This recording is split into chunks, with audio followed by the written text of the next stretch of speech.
Kita masuk dalam satu subtema, yaitu disiplin rohani. Dan ini akan menjadi penutup dari serangkaian tema besar gereja yang melayani. Sebelum kita masuk dalam pemberitaan firman Tuhan, mari kita bersatu dalam doa. Bapa kami yang di surga, kami sungguh bersyukur kepada Engkau, hanya oleh anugerah yang daripada Engkau, Kau yang terus pimpin kami untuk boleh mengenal akan Engkau, Kau yang terus menyatakan dirimu melalui firman. Maka biarlah sekali lagi kami memohon Kau yang pimpin kami, untuk kami boleh mengerti kebenaran firman-Mu, untuk kami boleh memiliki kedisiplinan secara rohani. Maka dari itu biarlah Engkau yang beri kuasa, beri kemampuan kepada hamba-Mu untuk menyampaikan kebenaran firman. Hanya dalam nama Tuhan Yesus kami berdoa. Amin. Mari kita buka surat 1 Korintus, pasal yang ke-9, ayat 24 sampai ayat 27. 1 Korintus pasal 9 ayat 24 sampai 27, kita baca bergantian. Saya terlebih dahulu ayat 24, kemudian Bapak Ibu sekalian 25, begitu seterusnya sampai ayat 27. Tidak tahukah kamu bahwa dalam gelanggang pertandingan semua peserta turut berlari, tetapi hanya satu orang saja yang mendapat hadiah? Karena itu larilah sedemikian rupa sehingga kamu memperolehnya.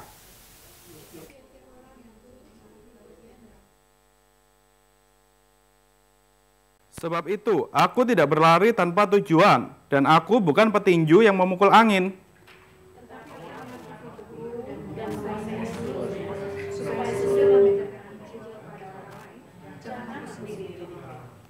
Kalau kita melihat 1 Korintus pasal 9 ini, ayat 24 sampai 27, kita harus melihat konteksnya ketika Paulus menulis surat ini.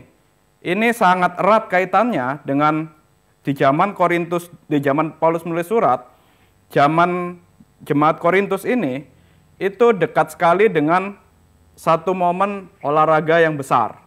Kalau di Athena itu ada olahraga Olimpiade. Di Korintus itu juga ada festival olahraga yang mirip seperti Olimpiade. Nah, jadi ketika Paulus mengatakan ini, dia benar-benar melihat para atlet, para orang-orang yang mempersiapkan diri sedemikian rupa untuk bertanding.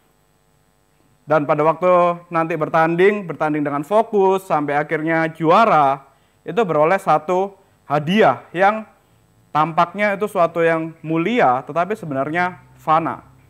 Nah, maka dari itu, jadi kita mesti melihat dulu apa yang disebut dengan kedisiplinan bagi para olahragawan ini.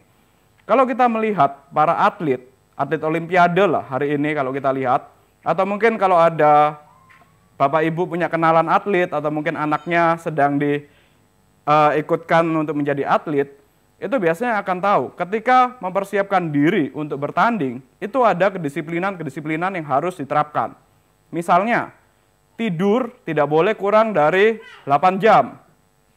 Kalau tidak boleh kurang dari 8 jam, maka maksimal harus tidur jam 9. Kemudian bangun jam 5, hal apa yang pertama dilakukan? Bahkan sebelum makan, sebelum sarapan, harus berlatih. Kalau ya saya pernah merasakan juga, jam 5 pagi, baru jam setengah 5 pagi harus bangun, kemudian setengah jam pergi ke kolam. Bayangkan jam 5 pagi, kolam itu dingin sekali airnya, harus mau nggak mau nyemplung di sana, harus berlatih di sana, jam 5 pagi. Kemudian itu mungkin berlatih sekitar 1,5 jam sampai 2 jam, baru nanti sudah selesai latihan, melakukan aktivitas seperti biasa, kemudian sorenya harus berlatih lagi, mungkin 3 jam sampai 4 jam. Setelah sorenya berlatih, kembali lagi tidur tidak boleh kurang dari 9 jam. Kalau kurang dari 9 jam, kondisi fisik tidak prima, ya mau nggak mau jam 9 harus tidur. Jadi bisa dibayangkan kalau misalnya latihan sore jam 3, mungkin jam 6 pulang, kemudian jam 9 tidur. Nah, kita hitung saja waktu aktivitasnya berapa jam. Dan kemudian di tengah aktivitas itu, masih dihitung makannya, kalorinya harus diukur. Tidak boleh makanan berlemak, tidak boleh makan makanan yang kalau ayam nggak boleh ada kulitnya, nggak boleh makan babi karena banyak lemaknya misalnya. Semua diukur dengan sedemikian rupa. Ayam pun harus cari yang dada. Dada kulitnya sudah dada itu hambar, kulitnya dilepas, bolehnya cuma direbus lagi, nggak boleh digoreng, makan sama nasi. Kemudian juga dihitung lah kalorinya berapa. itu dilakukan selama mungkin 6 bulan, bahkan mungkin 1 tahun. Kalau mempersiapkan Olimpiade, mungkin bisa 2-3 tahun. Harus punya kehidupan yang sedemikian ketat. Apalagi kalau kita membayangkan, oke, latihan harus ketat, istirahat harus ketat, makan harus ketat, terus gimana aktivitas lainnya? Gimana bisa bersosialisasi? Gimana bisa punya hiburan untuk diri sendiri? Bagi atlet yang benar-benar fokus, itu tidak akan bisa punya circle sosial yang banyak. Pasti dia akan temannya ya teman sesama atlet aja, sesama yang berlatih. Tapi boro-boro mau ngomong ada kesempatan untuk lihat TikTok berjam-jam, Instagram berjam-jam, scrolling, udah nggak bisa, nggak ada waktu sama sekali.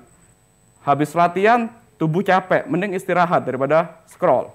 Kurang lebih seperti itu. Jadi kita melihat ini yang dilakukan oleh para atlet untuk mempersiapkan diri untuk Olimpiade. Dan kalau kita tarik ke zamannya Paulus, ketika akhirnya mereka bertanding dengan fokus dan akhirnya mereka menang, apa yang mereka dapatkan? Memang secara nama mereka dapat nama baik, tapi secara hadiah mereka itu cuma dapat serangkaian bunga yang dikalungkan di dirinya. Kemudian nanti ya pengalungannya mungkin yang mengalungkan itu raja atau orang-orang terhormat. Jadi memang kelihatannya itu mulia sekali bagi para atlet itu. Mereka akan ketika dikalungi, orang-orang akan banyak yang melihat dan mengatakan bravo, bravo, ini hebat. Tapi ya cuman sampai itu. Itu kan sesuatu yang fana sebenarnya. Daun. Ataupun kalau kita ngomong nama baik, dikenal di banyak negara. Itu kan waktu momen itu aja. Ketika nanti 10 tahun, 20 tahun, ketika fisiknya sudah semakin lemah, nggak juara lagi, nggak dikenang lagi, nggak dianggap baik, nggak dianggap mulia. Jadi sementara kan. Nah, untuk hal yang sementara ini aja, hal yang fana itu di dunia, para atlet bisa disiplin, bisa fokus mempersiapkan diri sedemikian rupa. Apalagi kalau kita sudah mengerti janji yang kekal, mahkota yang mulia itu ada di depan kita, itu yang jadi garis finish kita. Harusnya kita lebih lagi dong bisa melatih diri, bisa disiplin dibanding dapat hal yang mereka yang mengejar hal-hal yang fana itu. Nah, jadi maksudnya di sini. Maka dari itu, kita harus memiliki disiplin rohani. Kalau kita menyadari bahwa kita memandang kepada mahkota yang kekal, kita menyadari bahwa kita memandang nanti berjumpa muka dengan Kristus, nanti di bumi baru, langit baru, akan ada satu tempat yang sudah Kristus sediakan, satu hal yang kekal. Kenapa kita tidak mau melatih diri kita sama atau bahkan lebih daripada mereka yang mencari hal-hal yang fana itu? Itulah yang akan kita bahas sepanjang hari ini, sepanjang sesi ini. Ya memang saya tidak akan bahas secara langsung aplikasi yang seperti apa, tapi lebih banyak kepada prinsip-prinsipnya mengenai disiplin rohani. Nah, sebagai pendahuluan, kalau kita mengatakan disiplin rohani, ini seringkali kita salah. Bisa jatuh dalam ekstrim yang mengatakan bahwa kita ini adalah orang-orang yang legalisme. Kita ini adalah orang-orang yang mengejar disiplin agar kita selamat. Kita ini adalah orang-orang yang harus taat kepada hukum agar kita selamat. Itu ekstrim yang salah. Kita tidak masuk dalam ekstrim itu. Kita bukan orang-orang yang mengerjakan disiplin rohani. Itu demi hukum itu sendiri, demi kita selamat. Kita bukan orang-orang yang legalisme. Boleh ditampilkan slide-nya?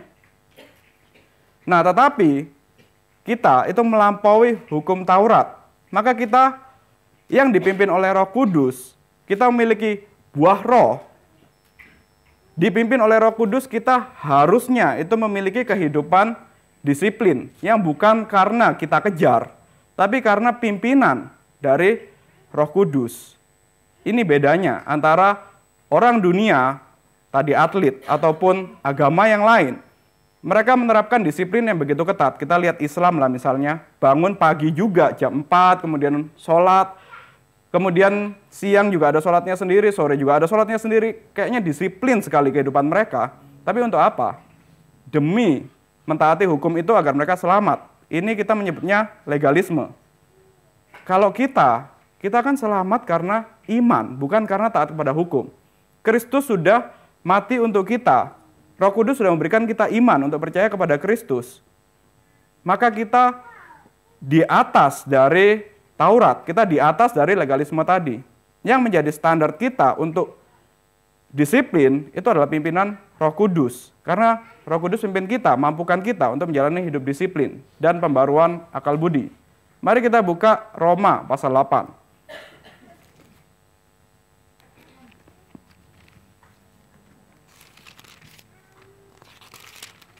Roma 8 ayat 1 sampai 8 kita baca bergantian, saya terlebih dahulu, kemudian Bapak Ibu, seterusnya sampai ayat 8.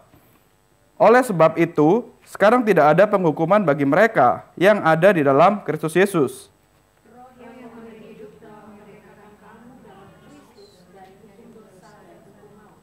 Sebab apa yang tidak mungkin dilakukan hukum Taurat karena tidak berdaya oleh tabiat daging telah dilakukan oleh Allah dengan mengutus anaknya sendiri dalam daging yang serupa dengan daging yang dikuasai dosa untuk menghapuskan dosa. Ia telah menjatuhkan hukuman atas dosa dalam daging.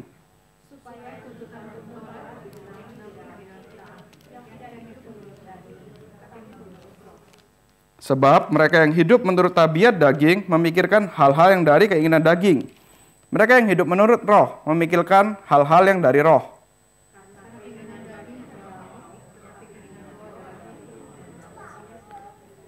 Sebab keinginan daging adalah perseteruan terhadap Allah, karena keinginan itu tidak takluk kepada hukum Allah. Hal ini memang tidak mungkin baginya.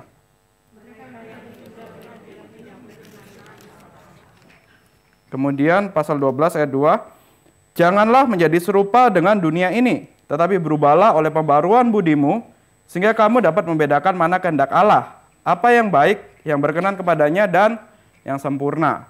Nah, maka di sini kedisiplinannya kita itu adalah karena pimpinan Roh Kudus yang memimpin kita untuk berbeda dengan dunia.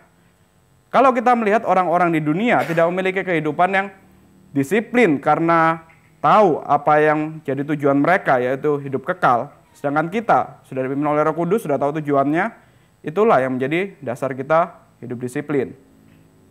Di dunia, orang-orang dunia kalau kita lihat generasi sekarang misalnya, seakan-akan semuanya itu begitu gampang, kita dapat informasi gampang, mau melakukan apa saja gampang, sehingga tidak ada kehidupan disiplin. Ya tentu kita harus berbeda dong. Apalagi kita yang dikatakan melayani Tuhan. Kalau kita melayani Tuhan tapi serampangan, nggak ada kehidupan disiplinnya, apa bedanya kita dengan dunia?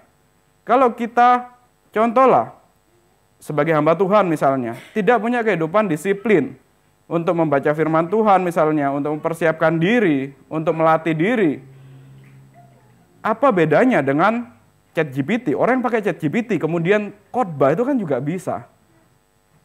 Tapi itu kan berbeda. Ya, secara gampangnya orang mengatakan ChatGPT itu nggak ada Roh Kudusnya. Roh Kudus pimpin hamba Tuhan yang melayani. Ya, buktinya apa? Buktinya ya hamba Tuhan yang melayani harus punya kehidupan disiplin, kehidupan mempersiapkan diri dengan firman Tuhan, dengan persiapan baca buku dan segala macam. Nah itu.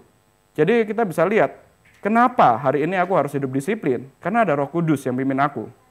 Atau kalau enggak, apa bukti Roh Kudus pimpin aku? Ya aku punya kehidupan yang disiplin. Disiplin dalam merenungkan firman Tuhan, disiplin dalam berdoa, disiplin dalam melayani Tuhan, dan nanti kita juga akan lihat, kita juga masuk dalam gereja yang menerapkan disiplin. Nah, kemudian kita juga membahas sedikit sebagai pendahuluan disiplin rohani dalam sejarah gereja. Kalau tadi secara individu, itu kan ada orang-orang yang salah mengerti kenapa aku harus disiplin untuk hukum, agar aku diselamatkan oleh hukum. Itu akhirnya jatuh ke legalisme tadi. Nah, kalau orang-orang yang legalisme ini kemudian berkumpul menjadi satu komunitas, itu akhirnya membentuk satu komunitas gereja juga, komunitas umat Tuhan, tapi mereka menerapkan kedisiplinan secara ekstrim untuk mereka naik ke atas gunung, untuk mereka hidup secara monasteri, untuk mereka ya akhirnya karena di atas gunung hidup disiplin, berdoa, berpuasa, baca firman gitu-gitu aja tidak berguna akhirnya untuk masyarakat. Nah ini juga satu hal yang kita harus hindari. Kita hari ini memang harus hidup disiplin, tetapi kita tidak boleh kabur dari masyarakat. Kita harus tetap di masyarakat. Nah, pada zaman dulu, kehidupan disiplin, kehidupan monasteri, yaitu hidup yang harus naik ke atas gunung bertapa, jadi seorang biarawan, itu jadi seperti satu kehidupan yang kudus, satu kehidupan yang didambakan oleh orang-orang yang ingin mengejar kekudusan, ingin tahu akan Tuhan, ingin melayani Tuhan. Dan ya Martin Luther itu juga lahir dari kondisi yang seperti ini. Dia juga pernah mengalami hidup dalam monasteri. Tapi dari sana justru dia menyadari, meskipun mencari kedisiplinan yang sedemikian rupa, tapi kok tetap ada satu hal yang kurang. Kok tetap dia berdoa sungguh-sungguh, dia berpuasa sungguh-sungguh, dia baca Alkitab bukan dalam bahasa Jerman, tapi dalam bahasa Latin. Bahkan dia juga belajar bahasa aslinya, Ibrani dan Yunani. Tapi kok rasanya tetap ada yang kurang ya? Kalau cuman untuk baca Alkitab, untuk menghafal aja, kalau puasa, doa itu hanya demi supaya kelihatan kudus tadi, kok kurang ya? Pada akhirnya Martin Luther menyadari, memang bukan kehidupan disiplin tadi yang menyelamatkan, tapi karena anugerah Tuhan. Karena Tuhan yang mengampuni dosanya, karena Tuhan yang mati untuk kita, hanya karena iman, maka kita diselamatkan, bukan karena monasteri tadi. Nah, tetapi kalau dalam sejarah gereja, kehidupan monasteri itu kehidupan yang selalu terkait dengan sejarah gereja. Dari zaman Romawi, Katolik Roma dulu, bahkan sampai hari ini juga banyak orang-orang yang suka menyendiri naik ke atas gunung untuk belajar firman Tuhan. Nah, itu sesuatu hal yang bagi kita itu sebenarnya kurang baik. Memang kita dituntut untuk belajar firman Tuhan, dituntut untuk berdoa, berpuasa, untuk ada hidup disiplin, tapi kita juga harus berguna bagi masyarakat. Nggak bisa kita kabur dari masyarakat. Nah, maka dari itu, berbeda dengan Katolik yang membentuk komunitas religius berdasarkan disiplin ini, kita yang dari Reform Protestan lebih menekankan peran Roh Kudus dalam membentuk disiplin pribadi melalui gereja lokal. Maka kita tidak perlu, kalau merasa kok aku kurang disiplin ya, kok aku mau belajar menjadi seperti atlet tadi, tapi dalam bentuk kerohanian, maka aku harus naik ke atas gunung, harus bertapa. Enggak, cukup kita datang ke gereja kita mengikuti PA, baik itu PA wanita hari ini, PA umum, kita ikut doa, kita ikut terutama ibadah hari Minggu tanpa bolong, tanpa telat, ada kedisiplinan, itu akan membentuk kita untuk punya kehidupan disiplin secara pribadi, secara rohani. Tidak perlu kita naik ke atas gunung tadi. Nah, ini bedanya. Kalau Katolik, kalau mau disiplin, ya harus naik ke atas gunung, ke monasteri, di sana nanti akan dilatih untuk hidup disiplin. Tapi kita tidak perlu sampai sejauh itu. Karena Roh Kudus sudah pimpin kita kok. Roh Kudus yang sudah mampukan kita. Harusnya, kalau kita memang ada Roh Kudus dalam diri kita, pasti ada karena kita percaya Yesus Kristus, maka kita akan memiliki kerinduan sendiri untuk baca Alkitab, ada kedisiplinan, ada kerinduan sendiri untuk berdoa, ada kedisiplinan. Dan masih di pendahuluan, yang ketiga, kedisiplinan ini adalah satu tanggapan terhadap budaya hari ini, budaya permisif. Hari ini kalau kita melihat anak-anak kita, generasi yang muda, itu ada istilah fobia komitmen. Karena ya gimana bisa berkomitmen kalau mereka dapat informasi cukup 30 detik, scroll lagi, 30 detik, scroll lagi, 30 detik, scroll lagi.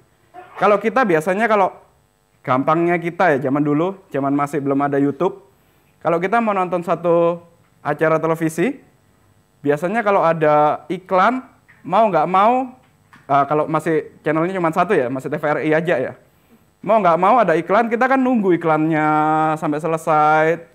Acaranya film itu mungkin cuma 30 menit, tapi karena ada iklannya juga 30 menit, akhirnya jadi 1 jam. Ya kita mau nggak mau nunggu kan, sampai terakhir baru tahu cerita film ini apa. Tapi coba kalau orang zaman sekarang, begitu di YouTube ada iklan muncul sedikit aja, atau mungkin ada buffer sedikit aja, 2 detik, langsung next, langsung ganti. Atau kalau enggak, kalau ada satu video yang panjang, kita biasanya langsung di skip, ditambah 1 menit sampai terakhir. Ya, dari cara kita terima informasi aja seperti itu akhirnya membentuk kita untuk tidak punya kedisiplinan. Untuk kita ya kalau mau cari informasi, kalau kita mau cari satu kesimpulan itu mudah saja, simpel aja, tanpa perlu menanti, tanpa perlu disiplin. Nah, kedisiplinan, hidup disiplin ini akan jadi tanggapan, akan jadi seperti obat penawar terhadap generasi yang seperti ini. Maka kita sebagai orang tua, kita juga perlu mengajarkan disiplin sejak dini kepada anak-anak kita. Dan bagaimana cara mengajarkannya? Tentu dari kita sendiri dong. Kita sendiri harus punya kedisiplinan dulu. Kayak misalnya kita mengatakan, oke, nanti saya tahu ada mahkota kemuliaan di sana nanti. Gimana caranya? Tidak bisa dengan cara instan dong. Harus dengan ya kita mempersiapkan diri, baca Alkitab, berdoa setiap hari. Itu nanti akan jadi satu penawar dari dunia yang serba cepat ini, dunia yang serba memberikan kesimpulan terlalu cepat ini. Nah, maka dari itu, dalam budaya yang mengutamakan kebebasan tanpa tanggung jawab, orang tua Kristen perlu menanamkan disiplin diri sejak dini kepada anak kita, maka terutama kepada kita terlebih dahulu. Disiplin diri dewasa biasanya dibentuk sejak masa kecil melalui pola hidup dan nilai-nilai Alkitab. Nah, ini yang menjadi pendahuluan. Maka kita setelah ini akan melihat lalu apa itu disiplin diri, kemudian ada contoh-contoh praktis sedikit, baru nanti terakhir kita lihat disiplin dalam gereja. Disiplin diri itu kalau kita tadi mengatakan tidak untuk mengejar keselamatan, tidak untuk menjadi seorang yang legalisme, tetapi lalu untuk apa? Kita sudah dipimpin oleh Roh Kudus, tetapi bukan berarti kita menjadi orang yang sama seperti dunia. Sudah dipimpin oleh Roh Kudus, maka kita harus berbeda dengan dunia. Lalu definisi berbeda dengan dunia itu apa? Itu adalah kesalehan. Kehidupan yang saleh. Maka disiplin diri itu untuk membentuk kehidupan yang saleh. Kedisiplinan itu tidak terlepas dari kesalehan. Ini saling terkait. Nah, maka dari itu, saya mengutip ini banyak dari John Calvin, dari bukunya Institutio.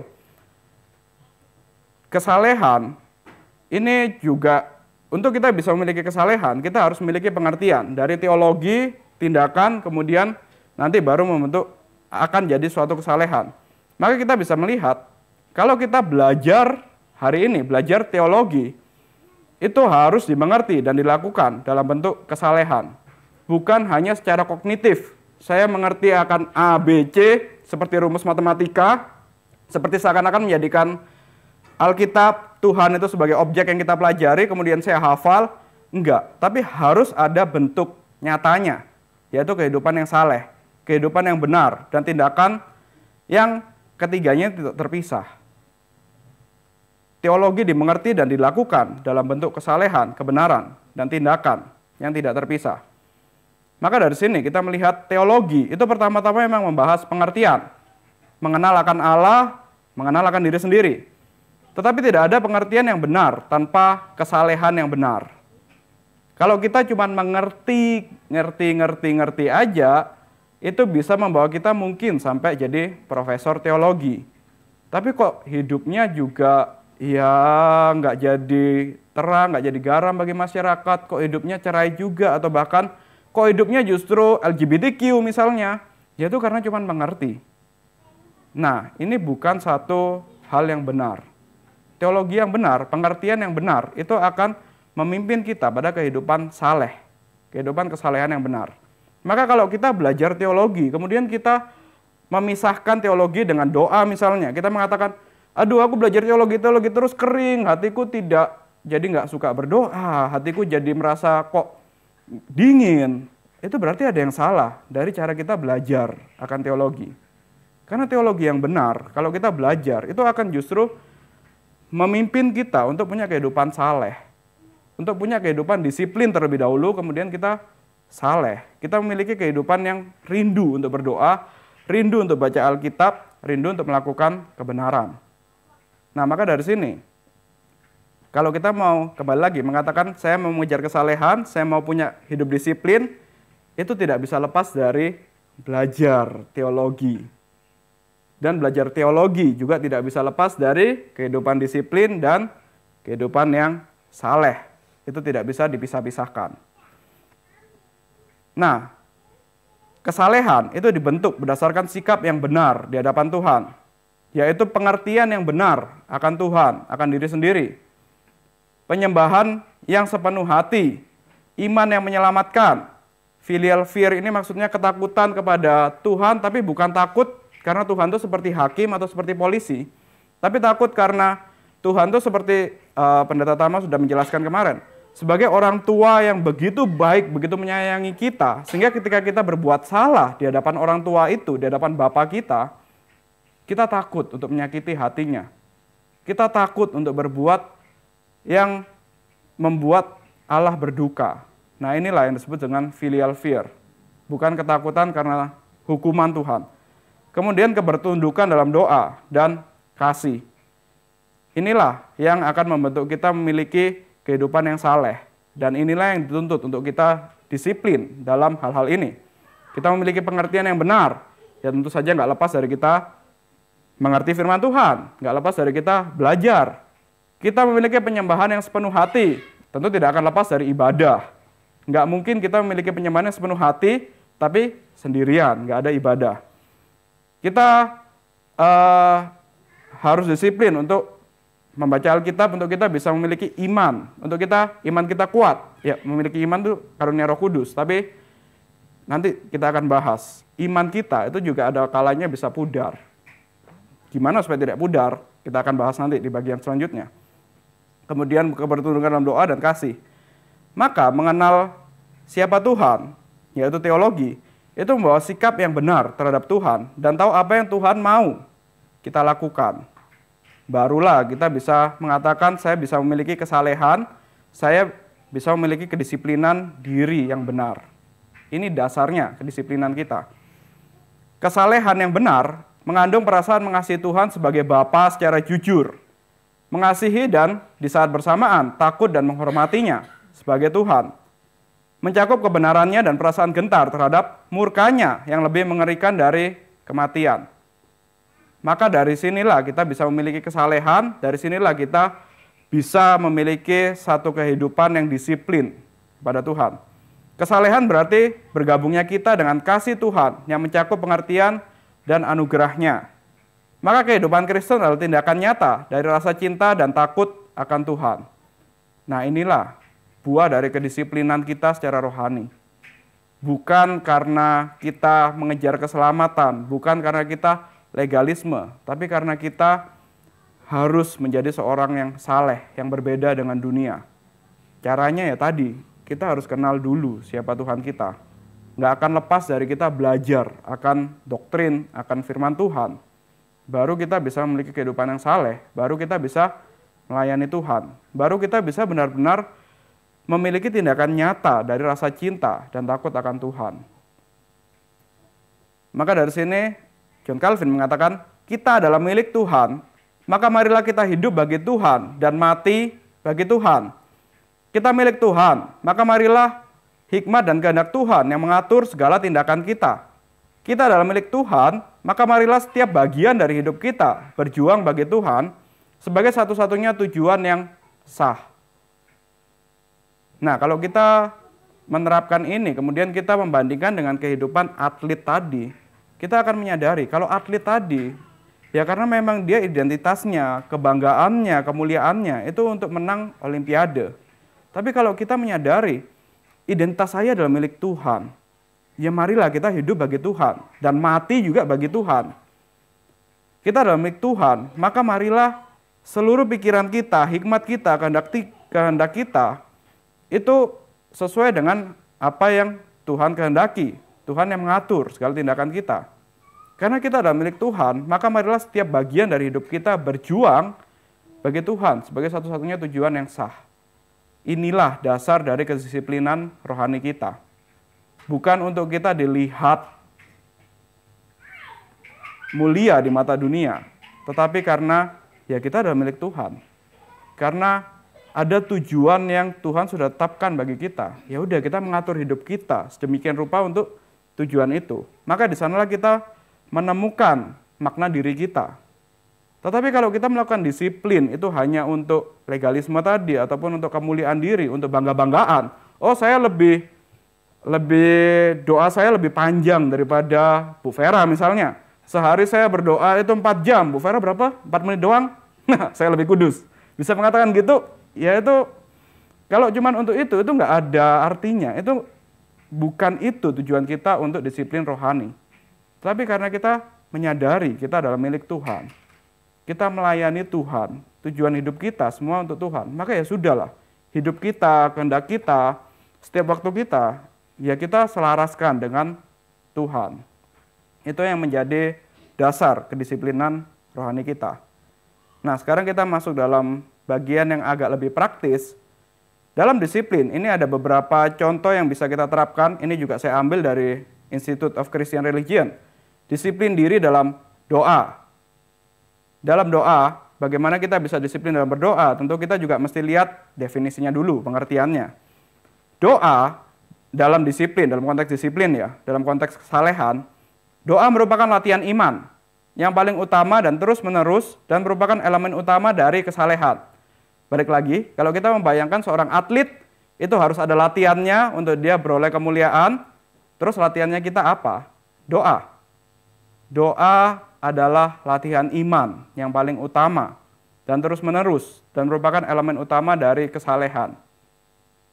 Kalau seorang atlet itu sehari bisa berlatih 5 jam, 6 jam, kita memberi diri sehari berdoa 2 menit, 3 menit, 30 menit aja. Masa nggak bisa? Masa kita kalah sama mereka yang mencari kemuliaan untuk dunia ini, kemuliaan sementara? Nah, doa ini adalah latihan iman yang paling utama. Doa menyatakan anugerah Tuhan kepada umat percaya. Dalam doa, umat memberi pujian pada Tuhan dan meminta kesetiaan Tuhan. Doa merupakan sarana komunikasi kesalehan secara privat dan korporat. Maka dari itu kita tidak bisa meremehkan doa hari Sabtu. Kenapa kita wajib untuk berdoa? Wajib berdoa bagi yang melayani. Kita mau melayani Tuhan, kita mau bertanding. Dalam pelayanan itu seumpama pertandingan, tapi kita tidak melatih diri. Kita tidak menyiapkan diri kita dalam doa. Kita tidak menyelaraskan pikiran kita kepada Tuhan. Nanti ketika kita melayani, apa yang akan terjadi? Jangan-jangan memang NRITC misalnya. Memang saya ikut melayani, memang saya berlalu-lalu, memang saya tidak tidur. Tapi ya supaya saya kelihatan lah, supaya saya terkenal lah di pusat. Jadi untuk diri, ketika ternyata Pak Tong tidak menyebut nama saya misalnya, atau yang lain mengatakan, oh ini bukan jasamu tapi jasa yang ini, langsung merasa, ya buat apa saya melayani? Kembali lagi, kita itu lemah, kita itu mudah tergoda pada pikiran-pikiran seperti ini. Gimana caranya supaya kita bisa kuat? Gimana caranya supaya kita bisa tetap fokus melayani Tuhan, itu untuk kemuliaan bagi Tuhan dalam doa. Sebelum kita bertanding, kita harus berlatih. Sebelum kita melayani, kita harus berdoa. Maka doa di hari Sabtu itu begitu penting bagi kita sebelum kita melayani. Kalau enggak, kita bisa bergeser. Hari Sabtu enggak datang berdoa. Kemudian hari Minggu pelayanan. Tiba-tiba ada satu masalah. Kemudian yang lain pada mungkin enggak langsung terang-terangan menuduh, tapi mungkin ada suara sumbang atau seperti apa, langsung merasa tersinggung. Ya kembali lagi, kalau kita berdoa hari Sabtu, ada orang-orang yang bersuara sumbang misalnya karena pelayanan kita akan sadar, oh ya, ini saya melayani untuk Tuhan. Yang berhak menilai, yang nanti melihat hati saya, itu kan Tuhan. Kita bisa arah hatinya fokus kepada Tuhan, bisa bersih. Tapi kalau sebelumnya tidak berdoa, begitu ada suara sumbang, langsung merasa, kok egoku, kok pride-ku terpotong ya. Nah, jadi disinilah doa itu merupakan latihan iman. Doa dilakukan umat manusia sebagai latihan kesalehan secara pribadi dan juga secara korporat. Doa sangat dibutuhkan untuk kesalehan karena doa mengikis cinta diri sendiri dan menambah kebergantungan kepada Tuhan. Kita belajar untuk berserah kepada Tuhan. Kita belajar untuk tidak melihat diri sendiri. Kita belajar untuk tidak mencintai diri kita sendiri melalui doa. Sebagai latihan kesalehan, doa menyatukan Tuhan dan manusia dalam kehendak dan tujuan. Nanti kita akan belajar ketika kita berdoa, mungkin ada satu pokok doa yang kita doakan selama bertahun-tahun, selama berbulan-bulan, kok tidak dijawab-jawab. Lama-lama kita akan menyadari, oh memang mungkin bukan kehendak Tuhan. Maka semakin selaraslah kita dengan tujuan Tuhan, dengan kehendak Tuhan. Atau mungkin ada waktu di mana kita begitu rindu untuk mendoakan seseorang, kita begitu rindu untuk mendoakan satu pelayanan. Tiba-tiba Tuhan pakai doa kita untuk pelayanan itu benar-benar berjalan, untuk orang itu benar-benar bertobat. Nah kita juga menyadari, oh ternyata Tuhan pakai doa saya. Ada yang Tuhan memang mau untuk saya kerjakan sebagai pendoa, yaitu ini. Ada keselarasan, kehendak dan tujuan dengan Tuhan. Tapi kalau kita tidak pernah berdoa, ya kita nggak tahu kan, apa yang menjadi kehendak Tuhan. Kita kalau berdoanya cuman sekenanya, cuman laporan aja, ya kita nggak akan, ya nanti mungkin kita juga cuman akan dapat laporan aja dalam pelayanan misalnya. Kita berdoa, Tuhan besok tanggal 26 sampai 29 ada NRTC. Tuhan pimpin ya, amin. Iya nanti kemudian kita nggak terlibat juga dalam pelayanan. Nanti kita cuma dapat laporan aja. Dapat laporan, oh ya NRTC, puji Tuhan berhasil. Nah kita kan juga merasa kayak, ya kalau doa kita kayak gitu, kemudian dapat laporan NRTC berhasil, kayaknya kayak, ya nggak enak, kayak biasa aja, nggak ada gairah yang bikin kita terharu atau apapun itu. Nah maka dari itu, doa itu menyatukan Tuhan dan kita dalam kehendak dan tujuan. Kita harus disiplin dan tabah dalam berdoa, karena doa menjaga kita tetap memiliki persekutuan dengan Yesus. Biasanya doa ini memang kenapa dibilang latihan iman yang penting, karena kita seringkali pengalaman kita nggak cukup berdoa satu kali. Kadang kita dilatih untuk berdoa sampai berbulan-bulan, dilatih untuk berdoa sampai mungkin tahunan. Pak Tama pernah sharing saudaranya yang dia sudah doakan sampai puluhan tahun sampai dia lupa. Kemudian tiba-tiba puluhan tahun kemudian ada bibinya yang bilang, dia sudah bertobat loh, doa kita berhasil. Baru Pak Tama ingat, oh iya dulu pernah berdoa. Kadang kita emang dilatih untuk sampai bertahun-tahun. Nah makanya doa ini adalah latihan, kedisiplinan yang paling baik bagi iman kita. Dan di sini ada satu saran praktis dari John Calvin. Kita seharusnya senantiasa merindukan Allah dan tetap berdoa. Namun karena kelemahan dan kemalasan kita yang sedemikian rupa, pantaslah jika kita masing-masing mengkhususkan jam-jam tertentu untuk latihan ini. Janganlah jam-jam tersebut berlalu tanpa doa. Jam-jam ini adalah ketika kita bangun pagi, sebelum kita mulai pekerjaan sehari-hari, ketika kita duduk untuk makan, ketika karena berkat Allah kita sudah makan, ketika kita bersiap-siap untuk beristirahat. Ini bagi saya satu hal yang menarik, karena ini saya kutip langsung dari Institute of Christian Religion. Satu buku yang mungkin kita anggap ini buku teologi sekali, tapi ternyata di tengahnya ada satu hal yang begitu kita pulang dari sini, itu bisa langsung dipraktekkan. John Calvin mengajarkan, karena doa ini latihan iman, ya sudahlah, kita mesti mendisiplinkan diri dalam doa, setidaknya yang paling sederhana, bangun pagi berdoa, sebelum bekerja berdoa, waktu mau makan berdoa, setelah selesai makan berdoa, kemudian untuk mau tidur lagi berdoa. Sudah, bisa langsung dipraktekkan kan? Begitu pulang nanti, setidaknya nanti mau istirahat malam, doa dulu, ingat. Nah ini kalau kita terapkan dalam kehidupan kita, terutama kita ingat tadi, untuk anak-anak kita ajarkan disiplin yang seperti ini, itu kan menjadi satu habit yang baik. Menjadi satu tindakan yang dia akan melihat, anak kita akan melihat, oh iya ada kedisiplinan, ada satu habit yang terus berlanjut. Dan kalau saya sharing, dari saya kecil sampai saya usia, ya sampai kuliah S1 lah, saya selalu ingat tiap kali mau tidur itu Papa pimpin doa, saya ucapkan doa, dan rumusan doa yang Papa berikan itu, yang Papa ucapkan, itu saya tanpa sadar, itu saya bawa terus sampai S1. Jadi ada rumusan doa yang persis sama sampai S1. Baru setelah akhirnya ketika saya sudah belajar teologi lebih dalam, baru mulai ada perubahan sampai, ya kalau sekarang sudah berbeda sekali dengan yang diajarkan di awal. Tapi dari sini kan kita bisa belajar. Kalau kita punya kedisiplinan dalam mendoakan anak, berdoa bersama dengan anak, sebelum anak mengerti, dia sudah punya habit itu sendiri. Dia sudah punya kedisiplinan yang sama untuk berdoa. Dan ternyata itu jadi contoh yang dibawa sampai dewasa. Sampai akhirnya mengerti sendiri baru mulai ada sedikit perubahan. Nah tetapi itu selain rumusan doanya, itu juga bikin sejujurnya sebelum masuk STT, kalau saya tidak berdoa sebelum tidur, itu tidurnya nggak nyenyak. Ada keanehan gitu, ada rasanya kayak gimana gitu. Tapi sejak masuk STT justru habit itu hilang karena udah semakin mengerti, sayangnya karena semakin mengerti ada kecenderungan untuk meninggalkan habit itu. Tapi itu bukan satu hal yang baik lah. Ternyata John Calvin pun, teolog yang kita pelajarin itu justru mengatakan ini, mengajarkan untuk ya udah habit ini jangan dihilangkan. Justru inilah latihan iman kita. Berdoa di pagi hari, di malam hari, sebelum makan, setelah makan, sebelum bekerja. Sadar atau tidak sadar, lakukan itu untuk berdoa. Nah, ini contoh yang pertama, berdoa. Kemudian yang kedua, disiplin diri dalam firman.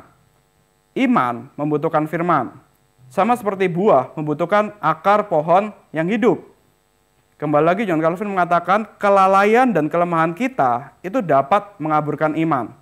Iman memang tidak akan hilang karena itu adalah tuntunan Roh Kudus, karena itu adalah anugerah kekal dari Tuhan. Tidak akan hilang, tapi bisa kabur.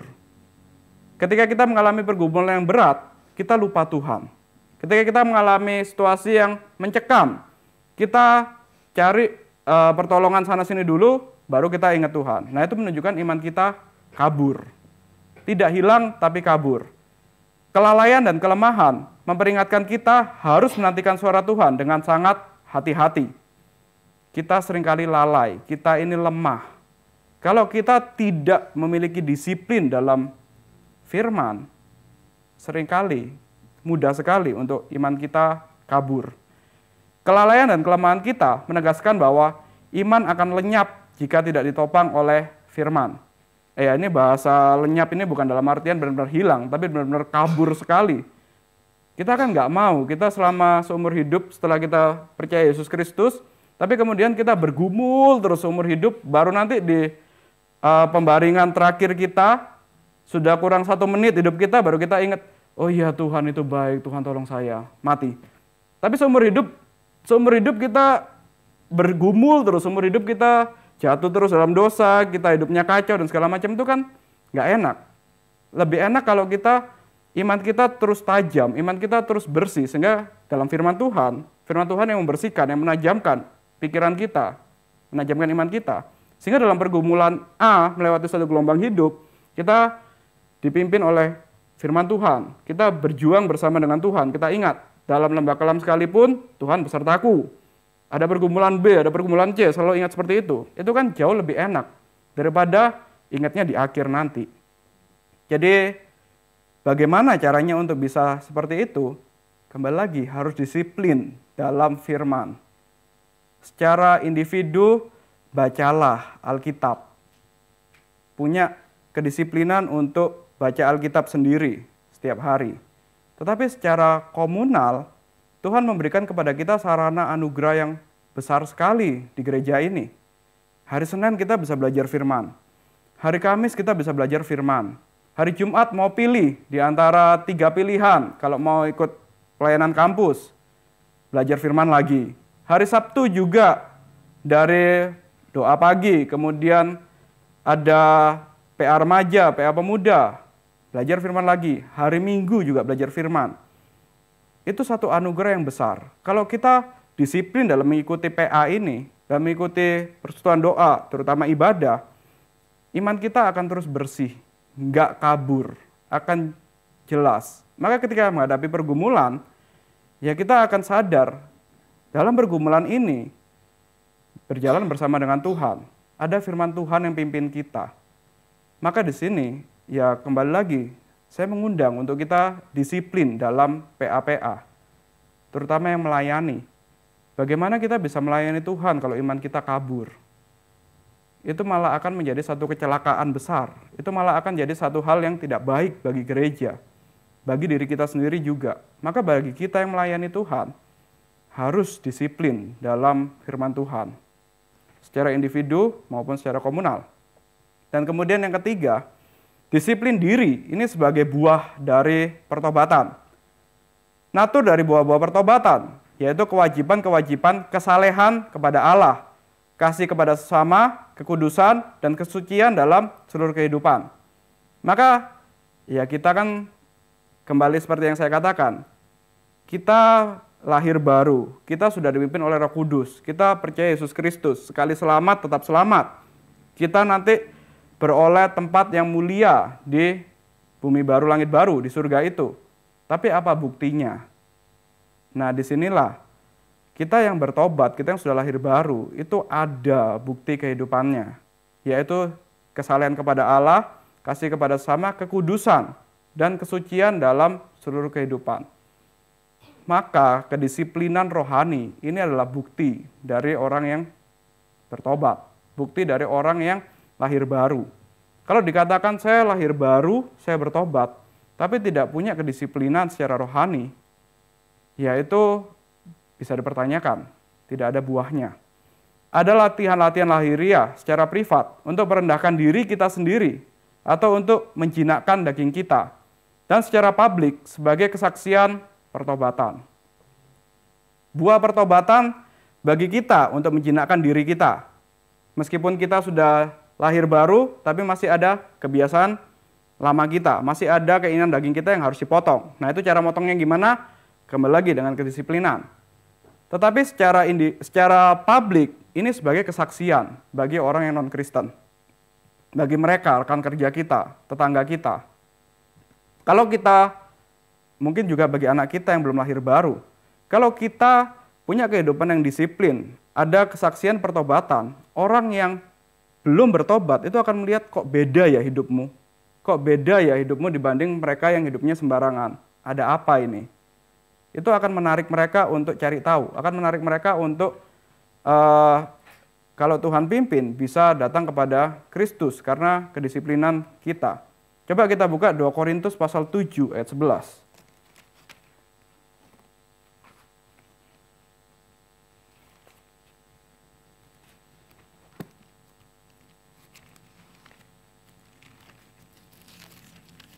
Dua Korintus pasal yang ke-7 ayat yang ke-11. Sebab perhatikanlah betapa justru kesedihan yang menurut kehendak Allah itu mengerjakan pada kamu kesungguhan yang besar. Bahkan pembelaan diri, kejengkelan, ketakutan, kerinduan, semangat penghukuman. Di dalam semuanya itu kamu telah membuktikan bahwa kamu tidak bersalah dalam hal itu. Maksudnya di sini kalau hidup kita benar, kalau hidup kita disiplin, nanti ketika ada orang yang menuduh kita, ada orang yang mengatakan, kok kayaknya kamu kurang ini, kurang itu tidak akan terbukti sama sekali. Karena kita benar. Kedisiplinan kita yang akan menjadi kesaksian bagi kehidupan kita. Nah, kita masuk pada poin yang terakhir, disiplin dan gereja. Gereja yang benar adalah gereja yang juga menerapkan disiplin bagi jemaatnya. Gereja sebagai ibu bagi orang-orang percaya. Dan sebagai ibu, gereja mengandung, melahirkan, mengasuh, dan mendidik anak-anaknya. Dan saya harus bertanya kepada ibu-ibu di sini, ketika mendidik anak-anaknya, ada kedisiplinan enggak? Pasti kan? Pasti mendidik anak dengan disiplin. Pasti ada kedisiplinan tertentu yang diajarkan kepada anak-anak. Paling sederhana lah. Kita mengajarkan kepada anak untuk bangun 1 jam atau 1,5 jam atau 2 jam sebelum jam sekolah. Nggak mungkin kan? Sekolah masuk jam 8, kita biarkan anak kita tidur sampai jam 9. Pasti kita akan bangunkan jam 6 atau jam 7 kan? Nah itu kan sebenarnya sudah salah satu bentuk kedisiplinan yang diajarkan. Nah, sebagai ibu yang mendidik anak-anaknya, secara duniawi aja, itu kita mengajarkan kedisiplinan kepada anak-anak kita. Apalagi kita melihat gereja Tuhan sebagai ibu bagi orang percaya, maka harus ada kedisiplinan juga yang diajarkan bagi anak-anaknya, bagi orang percaya. Justru gereja yang tidak mengajarkan kedisiplinan, itu ibu yang tidak bertanggung jawab, gereja yang tidak bertanggung jawab. Kita membayangkan sebagai orang tua, sebagai ibu, Kalau kita mengajarkan anak kita untuk sebebas-bebasnya aja, kamu sekarang mumpung hari weekend, pergilah, pulanglah besok pagi. Atau kalau perlu nggak usah pulang, 3 hari kemudian aja baru pulang, kayak gitu. Ya itu kan nggak bertanggung jawab. Tapi yang bertanggung jawab adalah yang memberikan arahan, memberikan didikan, bahkan hukuman bagi yang melanggar kedisiplinannya itu. Begitu pula gereja. Kalau kita melihat ada jemaat yang berdosa, kita melihat ada satu kesalahan di tengah jemaat, sebagai ibu yang bertanggung jawab, tentu harus menerapkan disiplin gereja, harus menegur dosanya, harus ada tindakan-tindakan peneguran. Secara pertama-tama, secara individu, harus ketemu sama hamba Tuhan. Kalau secara individu ditegur ternyata masih berdosa lagi, masih melanggar lagi, nanti akan ada dikumpulkan dalam satu kayak sidang gitu, hamba Tuhan, penatua, mungkin juga beberapa pengurus, ditegur lagi. Ternyata masih nggak bertobat, ya udah diumumkan dari mimbar, orang ini berdosa, nggak boleh perjamuan kudus, nggak boleh gini. Ya kalau sharing gereja kita, GRII, ini juga menerapkan disiplin gereja. Hamba Tuhan, pendeta sekalipun, itu ada yang kena disiplin gereja. Ada yang tidak boleh berkhotbah selama jangka waktu tertentu, karena ada dosa tertentu. Nah ini menunjukkan bahwa ya ini ibu yang bertanggung jawab. Dan setelah disiplinnya selesai, ada buah pertobatan, boleh lagi dia melayani. Bukan berarti karena, dan baiknya ya, saya mengatakan ini mungkin Bapak Ibu baru ngeh kan, ternyata ada yang pernah kena disiplin gereja, hamba Tuhan. Baiknya gereja GRII ini tidak menyebarkan. Jadi memang orang itu kena disiplin gereja, tapi di luar tidak akan ada yang tahu. Kecuali kalau sudah benar-benar parah sekali yang sampai diumumkan di jemaat. Nah itu tapi belum pernah terjadi. Biasanya sampai tahap nggak perlu ada yang tahu. Tapi orang itu sedang kena disiplin gereja. Biasanya nggak ada yang tahu, tenang aja. Nah ini gereja yang baik. Dan jangan cari tahu. Karena itu ya percuma lah, nggak akan dapat juga jawabannya. Dilaksanakannya disiplin gereja berfungsi baik untuk menjaga kekudusan persekutuan. Gereja, jemaat itu harus kudus gereja yang melalui disiplin gereja. Bukan melalui dielus-elus aja kalau ada yang berdosa, dielus-elus, nah jangan gitu lagi ya, gini-gini. Nggak bisa, harus dengan disiplin. Kalau nggak boleh ikut perjamuan kudus, ya sudah, biar dia insaf. Di sanalah baru kekudusan gereja, kekudusan persekutuan itu bisa berjalan.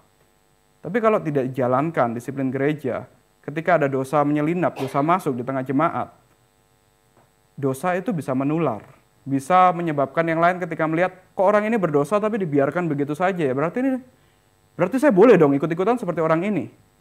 Kok hamba Tuhan saya berdosa tapi dibiarkan begitu saja ya. Berarti saya boleh dong meneladani dia, melakukan dosa yang sama. Nah itu kan bahaya. Maka dari itu perlu ada disiplin gereja. Bagi gereja, disiplin adalah seperti ligamen-ligamen yang menyatukan tubuh, atau seumpama tali kekang untuk mengekang, atau seumpama tongkat seorang bapak untuk menghajar. Ya ini memang tongkat seorang bapak untuk menghajar, mungkin bagi generasi yang sekarang, itu tampaknya kalau bapak mukul anak, mungkin sudah bisa masuk penjara. Tapi kalau kita lihat konteksnya, bapak yang menghajar anak, dalam arti Calvin ini dia mengatakan ini, itu menghajar untuk anak itu biar disiplin, untuk anak itu bertobat, menghajar karena kasih.